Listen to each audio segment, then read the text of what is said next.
The Fast and the Furious franchise is one of the few franchises that have actually hacked how to do a woke movie. They do it really, really, really well. We're going to get to that.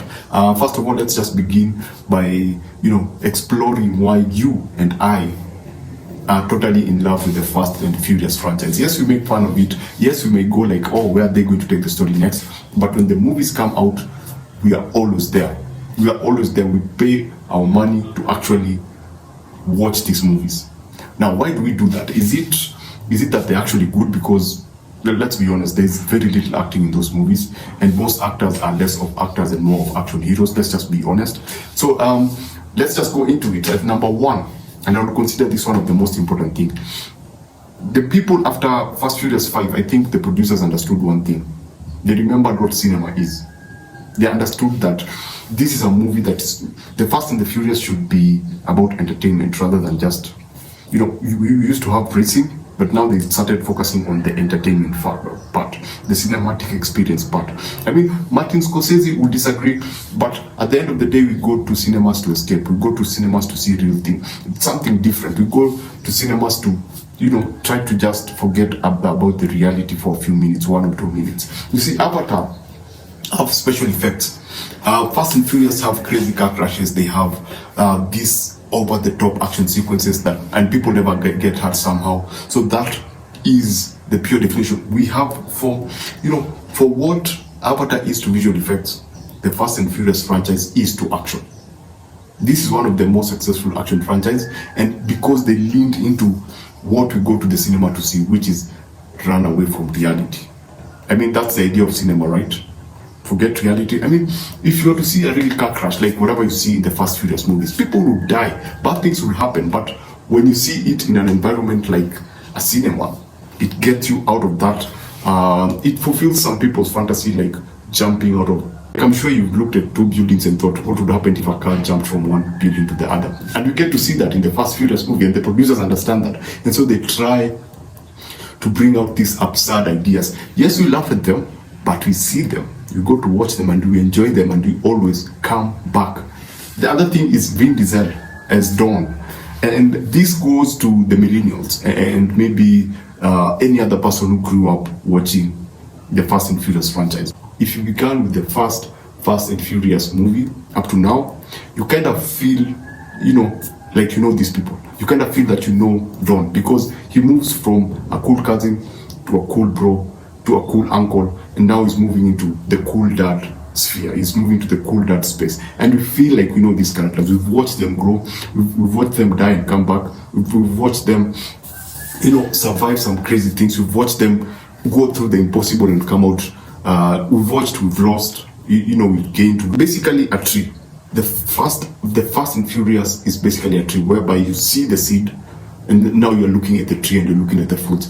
Yes, they might be crazy. Yes, they might be wild, but it's one of those franchises that I was lucky enough to watch grow up to now, up to this is the 10th movie. I mean, it's up there with Star Wars in terms of just how much people keep coming back to watch it, and how much love people have for it. And we feel close to these characters, because in most cases, Fast and Furious try to keep, once you get into the world of Fast and Furious, you always come back. They'll always find a way of bringing you back. If you watch the third one, you see something in the next movies somehow. If you watch the fourth one, something will always be there, and you'll always feel you're part of the family of Fast Furious. And that's where we go to the next thing, which is the concept of family. The one thing that I clearly understand about Americans is that they like to pride themselves in the concept of family and how family is important. So the theme of family usually runs in a lot of shows, it runs in a lot of movies, and there's that clear understanding of how important family is to especially Americans. I know it is to even us in Africa, it is to everyone else.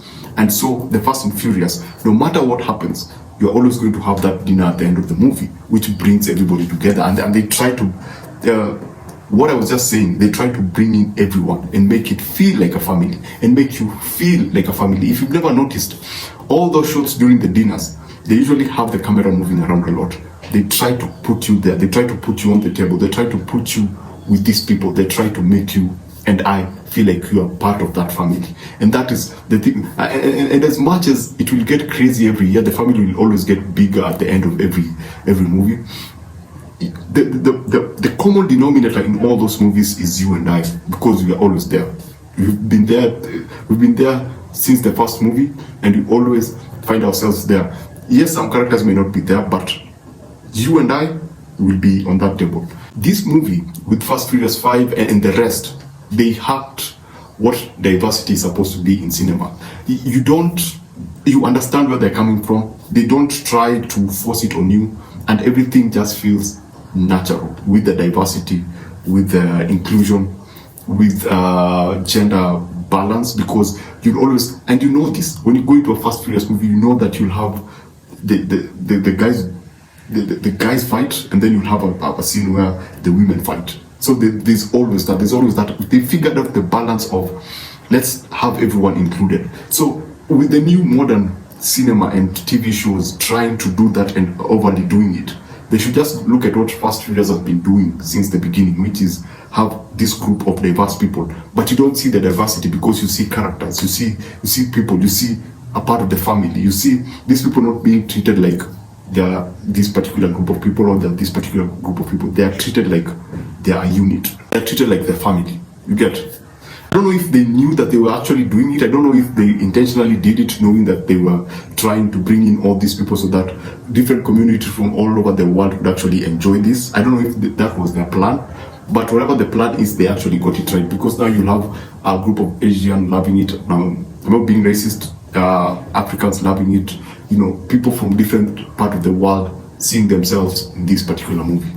And finally, the producers know that if you want to build something, you have to put money in it. So they always try to top up the last one. They always try to bring something in. Yes, sometimes you may not like it, but it does not feel stale in terms of action. It's not like James Bond. When James Bond came, apart from Casino Royale, which tried to do something different, which had a certain visceral with the action that was different from any other movie, the Fast and the Furious always, the characters, but they always try to bring in different situations, different action set pieces, different takes on how they can improve on the action, how they can improve on the complexity of the characters that they're bringing in. They always try to bring in something new, and they put money into it. Yet sometimes we feel like, it's a bit wild, it's a bit over the top, but at least they're trying to use the same people and give us something different. And particularly, I enjoy that because I cannot wait to see where they're going to go, because I know for a fact that they're not going to, yes, it's going to be over the top, but it's not going to be the same thing like what I watched previously. It doesn't feel like an episode of a TV show. It feels like this is a different movie, we're having a different challenge, our set pieces are going to look different and are going to feel different. Now, to summarize everything that I've said, the Fast and Furious franchise understands what it is. It understands who the fans are, and it understands how to try and give them what they expect from the Fast Furious franchise.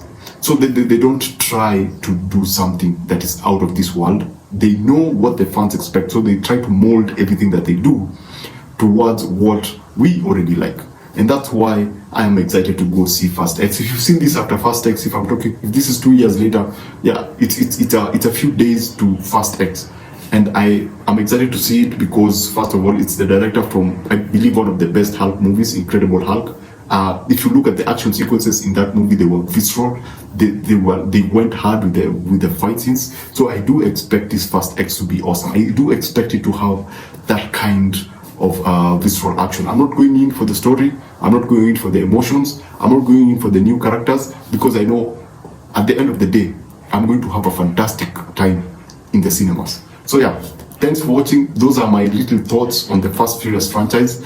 Please leave a comment. Let me know how you feel about the Fast Furious franchise. Were you there when it began? Have you seen all the movies? Have you seen the development of Dawn as a character? Have you seen have you seen the family grow bigger? Do you feel like you're part of the Fast Furious family? Anyway, that's it. Thanks for watching, and I shall see you on the next one.